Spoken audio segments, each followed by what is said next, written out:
special guest I've had known for years, or ex-Rock Chalk, Jayhawk, ex-football teammate, and very successful in his own right in the NFL ranks as well.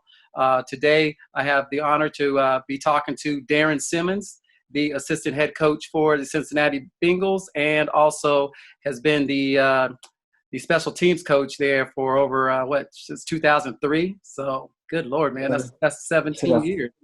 Yeah, this will be going on my 18th season. Yeah. Wow. So, Well, welcome, Darrin. Really glad to have you here, man. How's it going up there in Cincinnati? Well, things are going well right now. Like I said, we're busy with all the draft preparations. You know, even though we have all these stay-at-home orders in our state right now for the state of Ohio, we can't. We're not supposed to go out and about. We're still doing everything, via teleconference, and so we're just kind of business as usual as best we can. I want everyone at QWorld, as you know, our platform is, we really want to give people QWorld, but it's really the quote unquote real world ideas of what people really do every day, what they have to deal with. I believe, and the reason I set this platform up was that there's so much, BS on these social media networks, misinformation. And I think it helps our communities, our world in general, to understand like what it takes to be a Darrin Simmons. It didn't happen overnight. You didn't just roll the dice and you were there. I mean, you put in a lot of time, a lot of effort. And I think people need to understand that the good times are great when you get there, but it takes a lot of busting your butt to get there and working hard and mistakes and all that good stuff. So we call it the Q world, which is the real world. So if you could, man, just break down where you're from and just, how you got to fall in love with football. Well, I'm originally from a small town in southwest Kansas called Elkhart. It's a real small farming community, about 2,100 people or so. Right. My high school was a 2A classification, athletic classification in high school. So it's a really small school. I played all the sports here you could play: football, basketball, ran track, played baseball a little bit in the summer. But I grew up on a farm, so it was difficult to do a whole lot of things in the summertime with all the requirements my dad had of us of farming in the summer. Right. I then went to a couple years of junior college. I went to Dodge City Community College for 2 years. I started at quarterback and I was a punter there. Right. Started there for 2 years. I got recruited by, a couple of different places, decided that KU was the best place for me. And it was. I'm so happy with my decision to go there. So I actually redshirted my first year there. Dan Eichhoff, we all know as an All-American, was a great punter and kicker. Yeah. That was his senior year. So I redshirted my first year there and then was able to start. I was a starting punter there in 94 and 95. Right. After my time was over, after my playing career was over there, I had a good senior year. We all had a good senior year. Right, we did. Yeah, that was a great year. 95, 10 wins. Yeah, that was really good. And I had a little small run in that NFL Europe League there in 96. Glenn Mason, of course, is our head coach. I didn't get to go anywhere right out of college to any NFL teams. So then I followed Coach Mason at the University of Minnesota. Right. I was a GA at the University of Kansas in 96. And I followed him up to Minnesota in 97. I had a small little stint as a punter in NFL Europe, not enough to last. Right. I then got an opportunity. I had an uncle who was a strength coach in the NFL. He was with the Cleveland Browns / Baltimore Ravens, that franchise at the time. That he was with that original Browns franchise that transitioned to become the Ravens and moved. Right. He was a strength coach there. I had an opportunity in 97 to go there as the assistant special teams, assistant strength and conditioning coach. And I felt like – let's go back a little bit because you're giving all the good stuff, but let's go through the detail of all this stuff because what you've done and accomplishments you're moving around, it didn't just happen. So I believe tell me where you think you got your work ethic from. I mean, Dodge City, if people don't know, is all the way southwest Kansas over there closer to Colorado or New Mexico, right? And like you said, your dad was a farmer. You did a lot of farming. Is that where you think you got your work ethic and drive from, or what do you? Yeah, no question. I grew up, in farming. Grew up on a farm. So did all my parents, his brothers, his sisters. You know, I think every bit of the work ethic that I got that still fuels me to this day comes from or stems back from our times as farm kids growing up on the farm where, you know, time really didn't matter. It was about getting the job done. Exactly. Whatever it was that needed to get done. And you're under time constraints under a farm too. You have to get to, you know, the crop planted in this amount of time. And then when harvest time comes, it's like being in season. It's full court press. I mean, you have regardless to get of the weather too, right? Mm-hmm. Yeah. Weather's a big factor in things. So I think a sense of urgency, you know, just overall work ethic certainly stemmed from my time on the farm.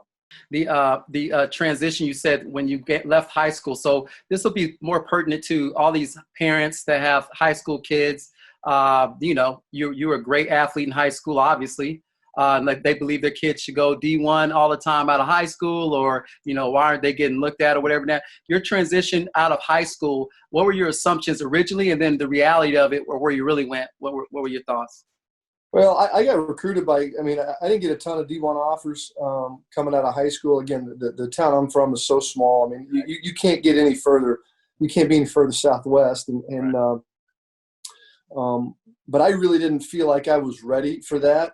You know, I didn't have a whole lot of exposure to big-time athletics or playing against a bunch of other great players like maybe I'm sure a lot of other kids do coming out of high school. So I just didn't think I was ready for that. I was a starting quarterback. I was a starting forward on the basketball team. You know, I got to start and play everything, and that from my freshman year all the way through high school. Right. So I didn't know how I would really handle going from being the big guy on the totem pole if I went to Division I route to be the, you know, down at the bottom again. I don't know how well I would handle that. Right. And so that's why I chose to go to Dodge City.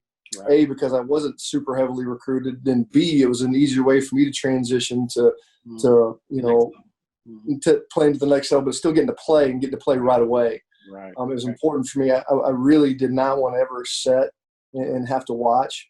And you know, had I gone to a bigger school, I probably would have had to do that. I just don't know how well I would have adapted to that I never really had to do that before.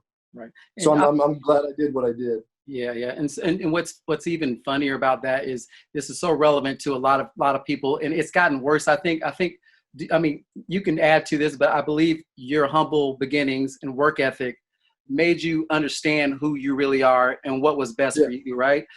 Today, as you're dealing with, I'm sure in NFL a lot, with social media and all that, everyone believes they're the best and they deserve all this and that. So, you know, just your ideas on what would you say to athletes now coming out and how to be humble and how to really solely look inside themselves and be honest with themselves on where they should be and how they should move forward in a career and the best ways to do that?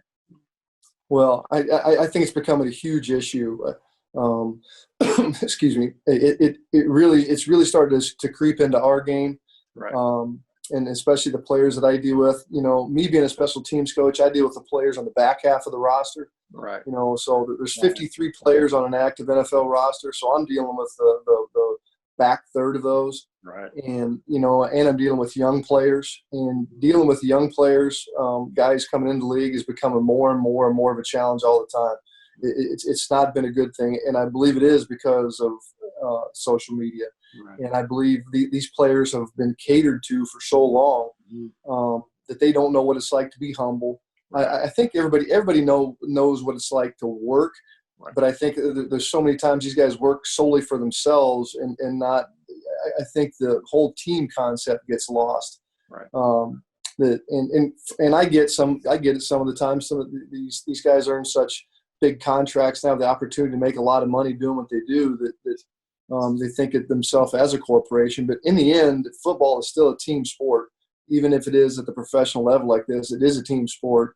And I really feel that these young guys now need to learn how to be humble, need to know what it's like to do stuff for the betterment of the team, not just for themselves, but for the betterment of the team. Sometimes it may not be in their best interest, but if it does something to help the team, they do what they need to understand what it takes to win, right. Not what it takes for them to be the best individually all the time, but what it takes to help the team win. Right. And I think we're really losing sight of that now. I'm sure it starts at the college level and permeates its way up starts itself at the high school level and permeates up into college. And I'm really having a hard time dealing with some of the guys that we have to deal with now.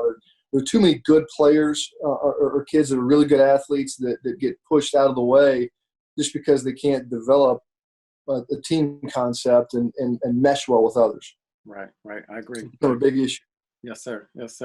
And I agree 100%.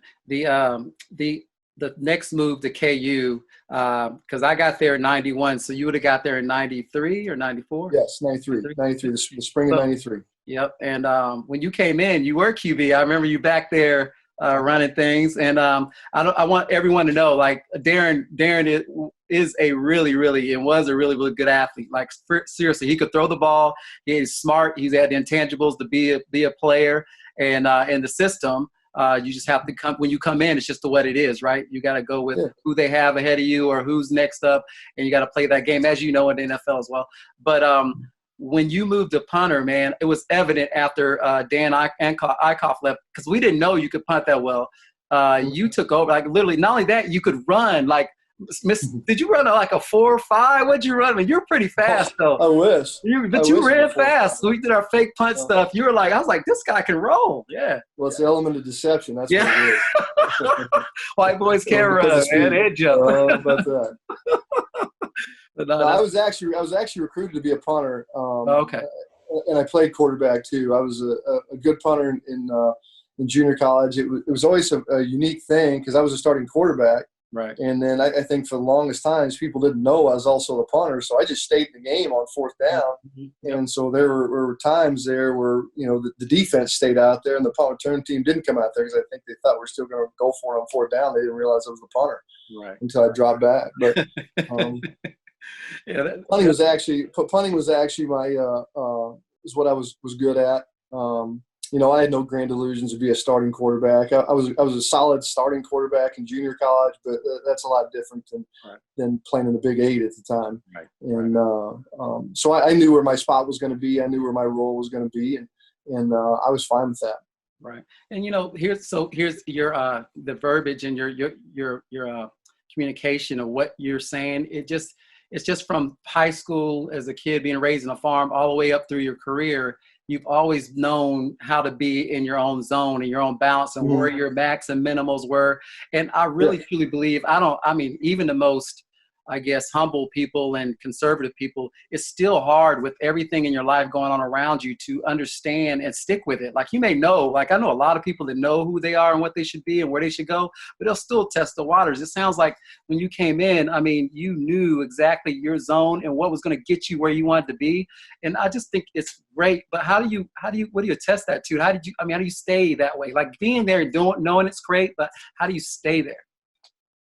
Well, I had a pretty good idea, had a pretty good feel because, like I said, my uncle was a strength coach for the Cleveland Browns at the time. So I'd had several opportunities to go up and work with the special teams coach there. And I knew I had a chance to be a pretty good punter because I trusted their special teams coach there. There's a guy by the name of Scott O'Brien. He's my mentor as a coach now.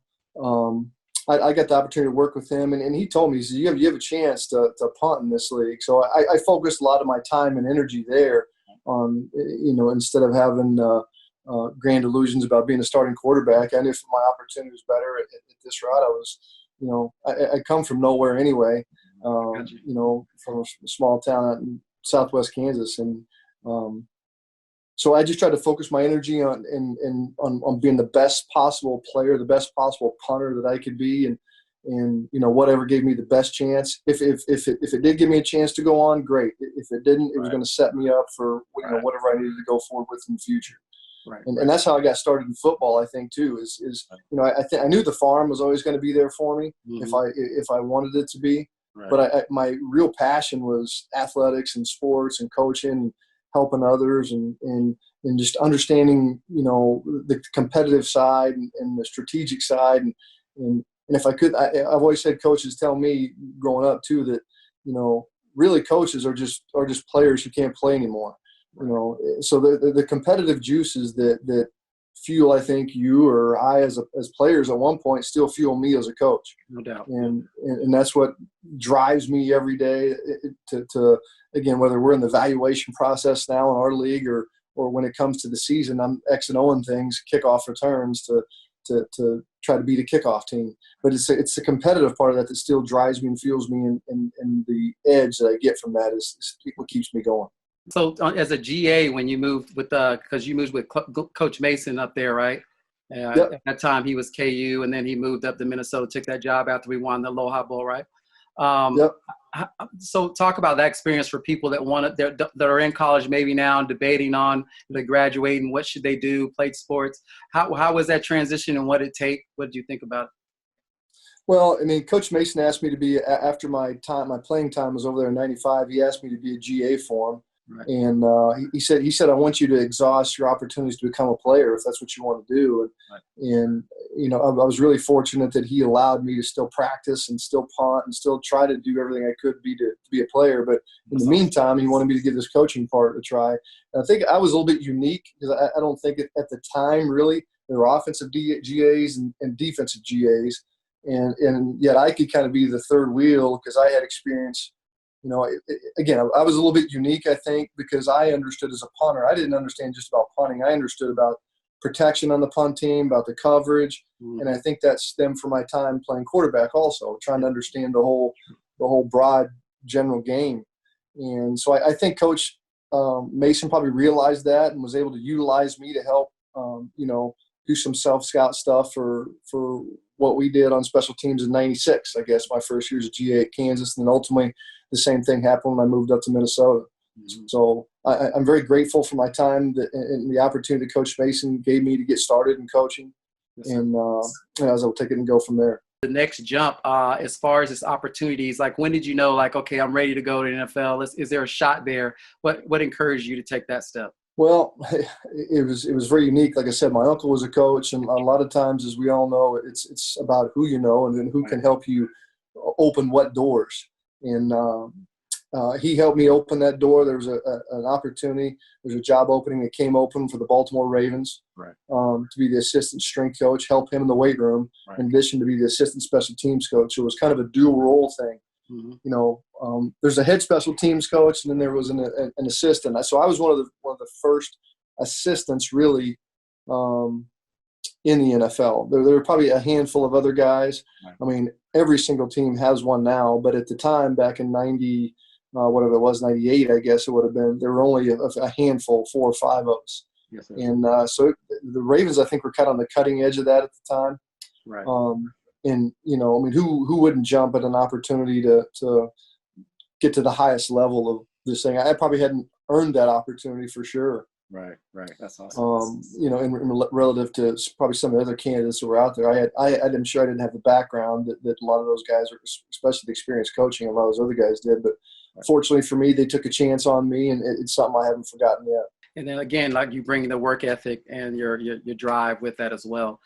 So when you left Bengals, did a term there, and then you went to the Carolina Panthers? Yep. Yeah. So I was with the Ravens for 1 year. And then I left. So I left in '99, went to the Carolina Panthers in the same role. I was very fortunate. My uncle and the special teams coach, a guy by the name of Scott O'Brien, we had the exact same system we had in Baltimore. All 3 of us picked up and were able to stick together and go to the Carolina Panthers. Right. And I'm going to throw in the name George Seifert was the head coach that we went with there. The guy had been with the 49ers. He went the head coach of the 49ers for a long time. He got out of it for several years. Right. And then they hired him back on. So I brought the same system that we had in Baltimore. I was the assistant special teams, assistant strength and condition to Carolina with us there. And was with Coach Schieffer for 3 years and then 1 year with John Fox. So tell me this. So we're going to break this down and educate our listeners a little bit. The importance of special teams, I feel, is very, very, very dramatic. It's big time. Like the win or lose a game, one missed play. I mean, explain to obviously it's very important. You've been at Cincinnati since 2003. I think the longest term out of any coach there still to today, right? Yeah, that says it all for me. Just explain, the special teams in a football game and how important that is. Well, it's a third of the game, and I think that the good coaches, the good head coaches, understand that and implement that, and they build towards that, and I think they can get an edge. It didn't always used to be that way. I think the success of teams like the New England Patriots have had it. Special teams is a huge, huge, huge thing for them.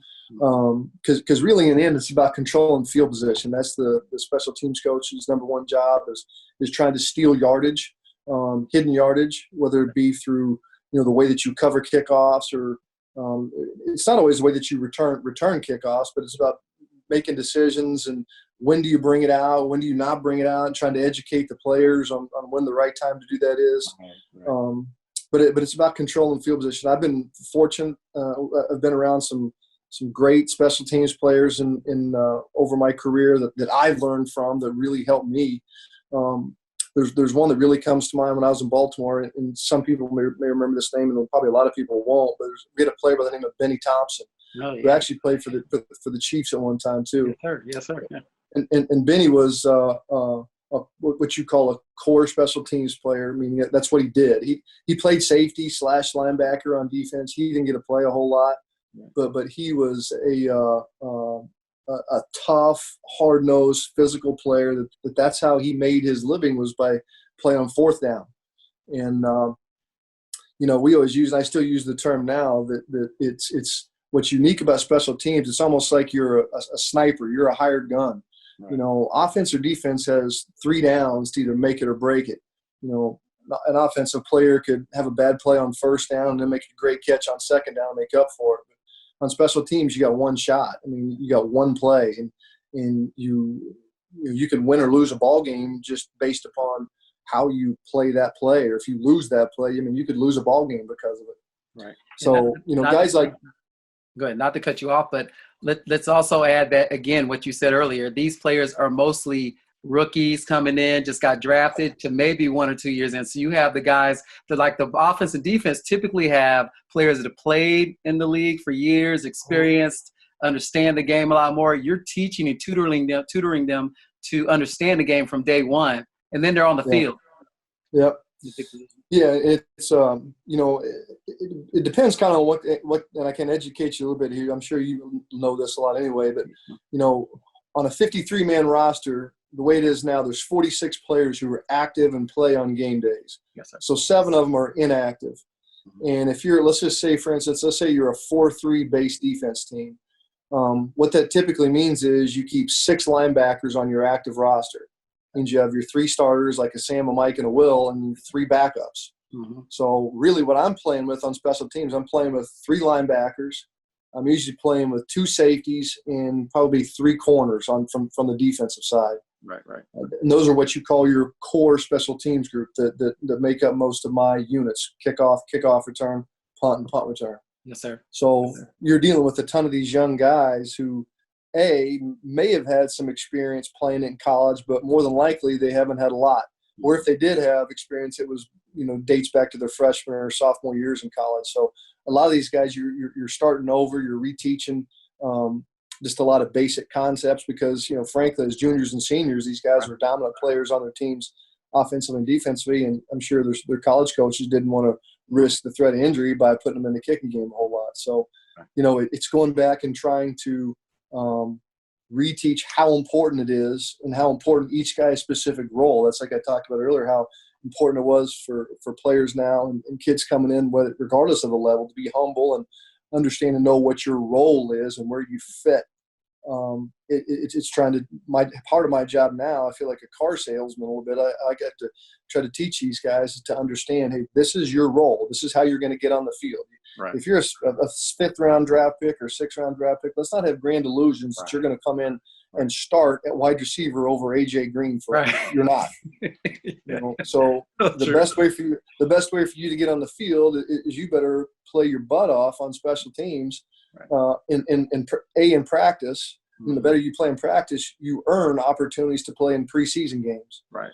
And then, the better you do in preseason games, ultimately you get a chance to make our roster. Right. And if you make our roster, you got to get in that top 46 to get a jersey and a uniform on game day. So, like I said, I've been fortunate to be around some very good players in my time that have helped educate me and helped me learn how to become a better coach, how to be very demanding. Mm-hmm.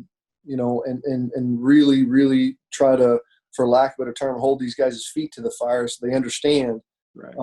what their role is and how important their role is. Right. Good stuff. And I want to let QWorld know a couple other things about you and why, you've been at Cincinnati so long. But obviously, you've broken a lot of records, had some record years. Your special teams in 2005 was ranked in the top 10 in the NFL.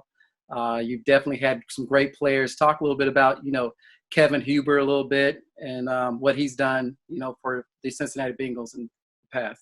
Yeah, back in 2005, we had a really good kicker then. His name was Shane Graham. Yeah, Shane. Yeah. Mm-hmm. Who kicked at Virginia Tech, and he had a really good year that year. He was able to make the Pro Bowl that year. We've been fortunate here over the past. I think it's probably about.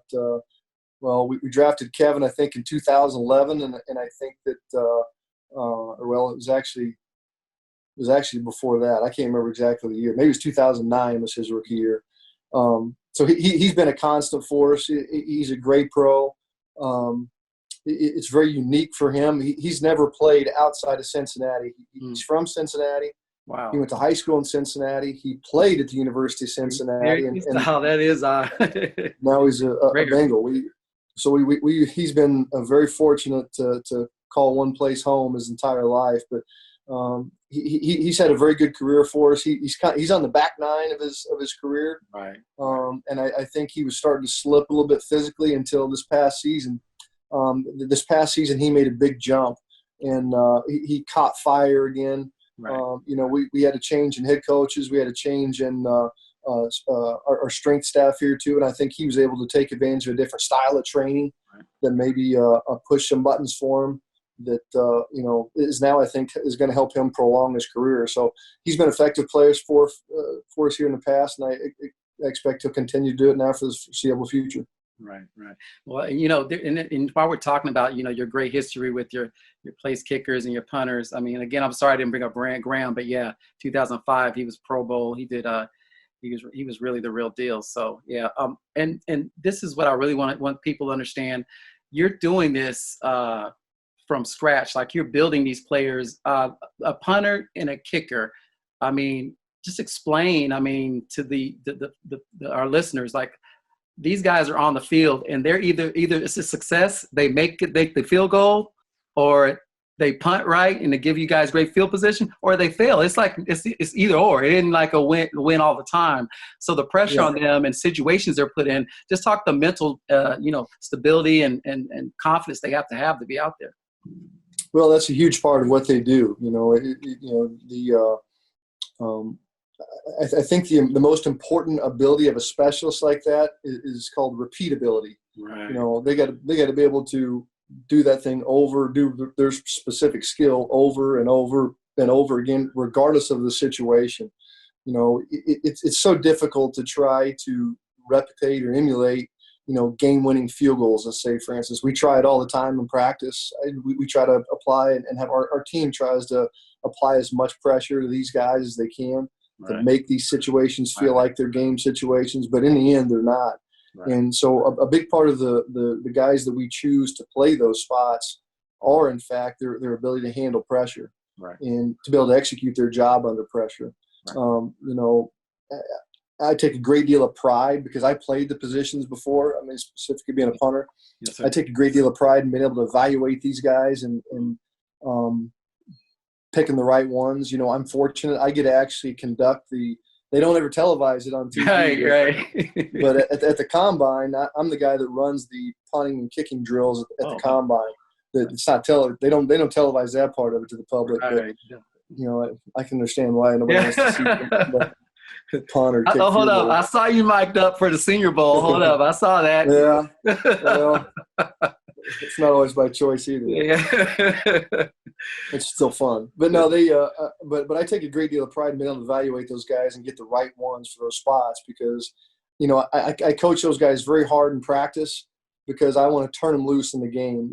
It's a difficult thing for a coach. I think the last thing a player wants, especially a punter or a kicker or a snapper who you deal with those high pressure situations, the last thing they want is a coach breathing down their neck or getting after them during a game. I want to just let them go do their job. So I coach them hard throughout the week in practice so they just react in the game. They don't think. They just go out and react. And again, I've been fortunate to be around some good ones. that way. We had Mike Nugent, who was also a good kicker here for us at one time. Our kicker now, Randy Bullock, has had a couple pretty good years. Our long snapper, a guy by the name of Clark Harris, who's actually he went to Rutgers. He was drafted by the Packers, by Detroit to play tight end. And so he's got a completely different makeup or mentality. I think sometimes these specialists get labeled as flaky or weird. Right. And none of my guys are. I think they're very, very, very normal, very good guys. But I think you have to train them to be that way too. But so I'm very fortunate to have three really good, solid, the punter, the kicker, and the snapper, three good, solid players who our teammates have a lot of trust in. Right. Well, everything's changing in NFL with all this staying safe and healthy and long-term and post-playing, all that good stuff. How do you feel about the new changes or possible changes that have come up on special teams for sure today? Well, I've actually, again, I was fortunate just because of my history in the league. I was a part of the committees. There's a group of about 6 or 7 special teams coaches that got asked to a couple of years ago come up with a way to change the rule to make the kickoff a safer play. Right. So I was fortunate to be a part of the committee that came up with that, or came up with some of those rules. We're worried about losing the play. If all of a sudden they want to take away the kickoff play, then what do they need me for? They don't need They don't need me. They can split it up amongst the rest of the coaching staff. So it was obviously a hot button topic for us, and I think we came up with a solid alternative. I think nobody wants to get rid of the kickoff play. Okay. I do think that we've made it a lot safer by trying to eliminate some of the big heavy collisions. I mean, football is still a game of violent collisions, but it's a game more of controlled collisions, and I don't think anybody, me included, back from my early time in the league, we used to celebrate like everybody used to. Oh yeah, big hits, big blow up shots. Yeah, and it's just out of football now.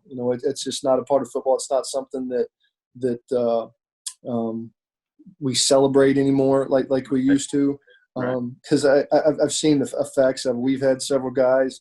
I mean, we had a tight end, a kid by the name of Ben Utek, who was a tight end for the Colts, back when Dallas Clark was there. Yes, sir. Peyton was there. And then he came with us, and he got hurt in a training camp practice. He got a bad concussion, and that's probably the most scared I've ever been. He laid on the ground for 10 minutes and never moved. And it really hit me. You're talking about, and this guy was married and had kids, and you're talking about this guy's life here now. Yeah. So anyway, I think the changes that we've made have kind of gotten off course a little bit, but I think the changes that we've made are changes that will try to help keep these guys safer. It's going to be an inherently dangerous sport. Don't get me wrong, but hopefully we've tried to curtail some of these hits, some of the big hits, and we've really made a conscious effort to keep the head out of the game. Right. And so we've had to change the way that we've coached, the way to tackle, in our head position and body position, the way we tackle. Right. It comes back to a lot of fundamentals, but hopefully try to make it safer. And, I agree with you. I mean, old school part of me is like, you're taking away the real heart of the game because it was about will, like who has the strongest will, and, who hits harder will deter another player from playing as hard the next play or wanting to come back to you in your area again. And that kind of helps you guys win or give you an advantage. But at the same time, you got to believe in health, and things change just like social media has evolved. Now we're changing to adapt to that. And I agree with you. It is necessary.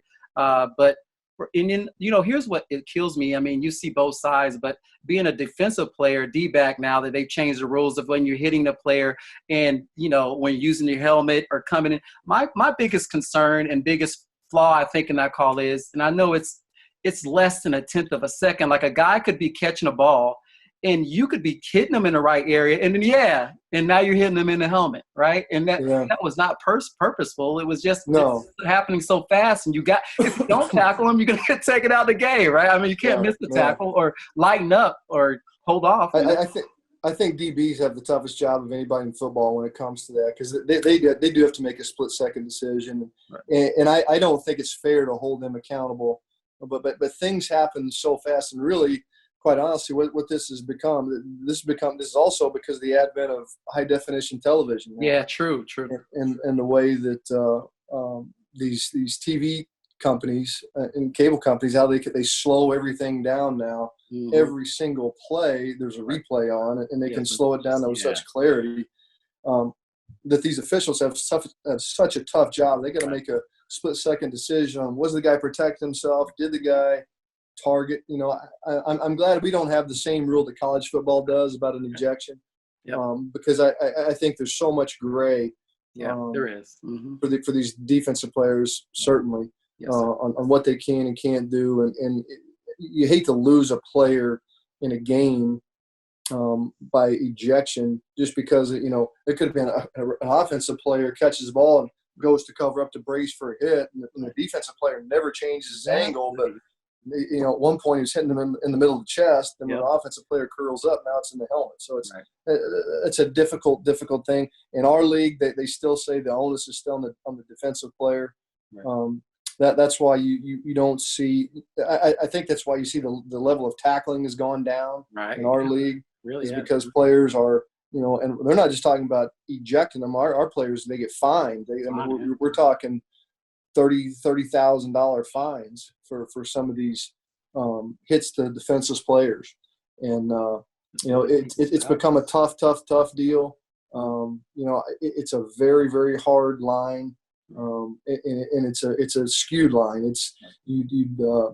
You think it'd be clearer than what it is, but it's a very skewed line as to what's legal and what's not legal. And sometimes I still don't understand. Right. It's like catch, no catch. Is that a catch or is it not a catch? Right. Is it a legal hit? Is it not a legal hit? I mean, there's so many examples both ways. Yep. And I know one thing, so we'll touch a little bit. I'm sure the Cincinnati Bengals fans and some of even the NFL fans out there want to know draft-wise. First, I'd like to talk a little bit about COVID-19. I hope everyone's out there. The reason why we're doing our podcast this way now is because of that, keeping the social distancing. How has that changed? I mean, as far as the draft, it's coming up. I mean, how it makes it so much harder to really just talk about that, the process you have to go through to really pick the players, which is a lot harder right now when you can't be around them and watch them and see them. Yeah, well, it's become a very fluid situation, of course. I think a lot of the states have issued these stay-at-home or directives, and the NFL has done the same thing. I think they've shut down the facilities really for teams, but also certainly for the players. We want the players to stay away, and I agree with that till we can get a better idea and get this thing under control. But what it's really done is it's after the combine was over at the end of February, what then happens are pro days for all the college seniors, and there's probably a week and a half or so of pro days that people were able to go to. And it's your chance to see the draft eligible players and get a better chance to have some more one-on-one time and to see them work out with your own eyes. That's all been limited. It's all been taken away. Right. So now we've had to resort to FaceTime, to Zoom with all these players. So instead of going and visiting them and being there one-on-one with them or watching them work out in a one-on-one setting, now really what we're doing is more mental preparation stuff. It's going to be difficult to get any type of physical testing done with them. It's going to be impossible. Right. The other thing that it does too, and I think from a background side is, you lose the opportunity to get medical information. So you don't know what a player's injury history is like. And you used to be able to bring players into your facility, put them through a physical. And through your physicians, right? Through your physician. Yeah. It's important. Yeah. And so we're not able – I think teams are going to be less likely to take chances on players who might have some medical danger or past injury history. Right. So just from the coach to player aspect, it's been a challenge. Like I said, right now we're going through our draft meetings right now. We've been going through them every morning. We did we discussed the linebackers today. We lined up the linebackers, how we see them from top to bottom, who we think the top linebacker is all the way down through the whole draft. We did that this morning. Tomorrow we'll do corners and safeties, and then the specialists. We'll talk about the kickers, the punters, the snappers, the returners. And where we're used to doing it in a huge conference room, now we're just doing it over video like this. And So we're still able to get our job done, with the way the technology's gone and progressed. I have an iPad Right. that can digitize and put video down to. I have a laptop here with, all these external hard drives that have video stored on them.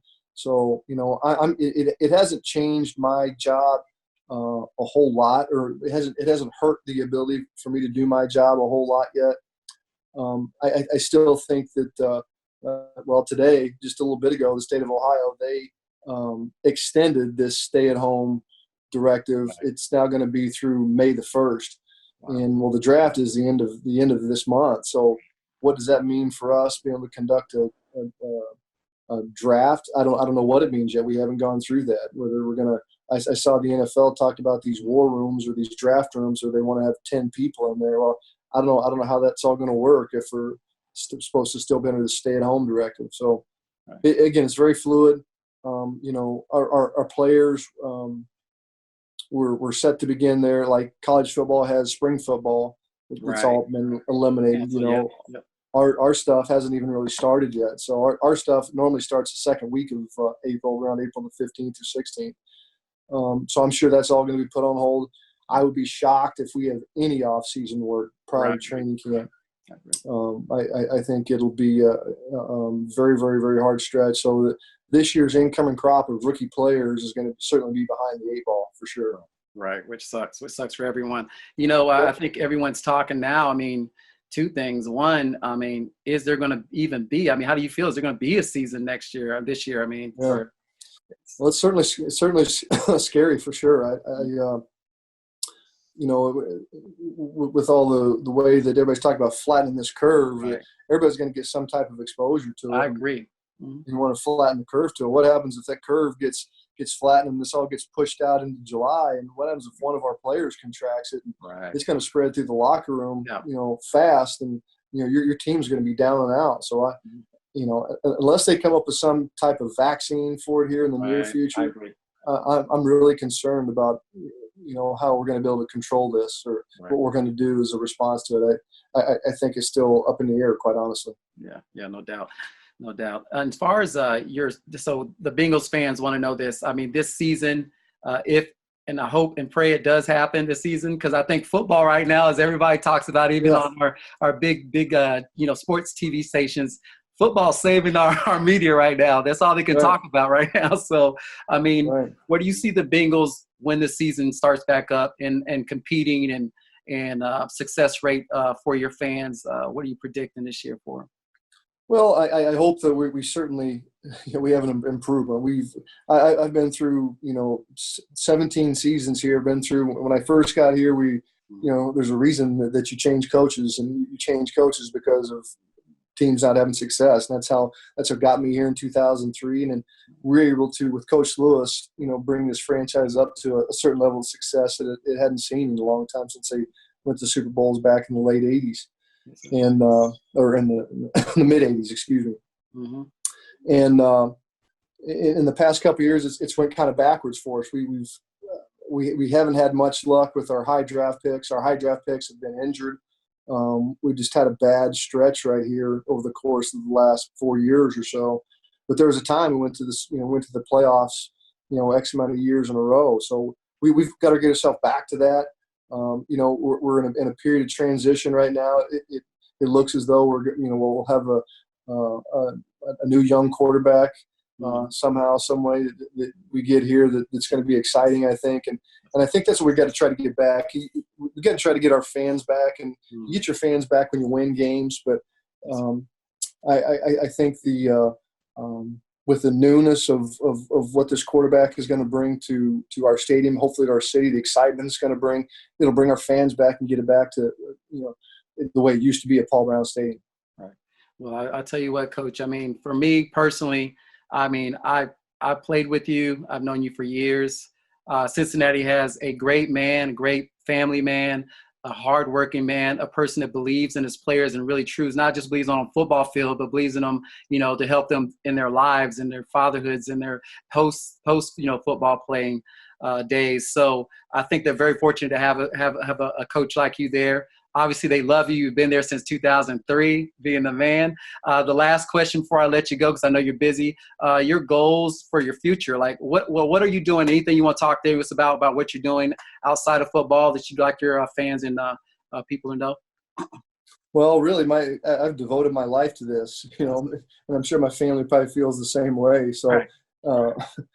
I'm very fortunate. I've got a great family here. I've got 3 kids. I've got a daughter who's a senior, Yes. who I really feel sorry for. She's missing out on the end of her senior year right here. So I really feel sorry for this class of 2020 seniors, about how this is going to play out for them. I've got a son who's a freshman, and I got another son who's a 5th grader. And I've got a very supportive wife. She also went to KU. She was a cheerleader at KU. Oh, wow. Okay. And, Wow. So she's been very supportive through all this. They understand the time commitment that it takes for me. My ultimate goal is to be a head coach in this league. A couple of years ago, I got the opportunity to interview to be the head coach here, and I was very flattered by that they even thought enough of me to give me that opportunity. And then when we did get a new head coach here this past year, they gave me the title of assistant head coach. So I'm very flattered by that. I do recognize the responsibility that comes with that, and I know it's not something I take lightly. So my ultimate goal is to get the opportunity to become a head coach. The barrier got broken again this year with another special teams coach, a good friend of mine, Joe Judge. Right. Got hired as the New York Giants head coach, and he'd been the special teams coach with the Patriots for a long time. So that door's getting broke down for me in my position and my role. The only other one that really is busted through is John Harbaugh with the Ravens. Right. And so hopefully that door keeps getting knocked down here, and more and more guys that are in my role are going to get opportunities to do that going forward. So hopefully we can just keep progressing the way we go, and maybe I can get another opportunity. Well, Coach, I'll tell you, it's just a matter of time. And I think you've done everything you should do and done it the right way to put yourself in a position. I just think it's a matter of time. That's just going to happen. Me from the Jayhawk days, I'm rooting for you every day. I've been following you for the last, 17, 20 years. And obviously, QWorld, we all wish you the best and success out there. Hope you and your family stay safe and healthy.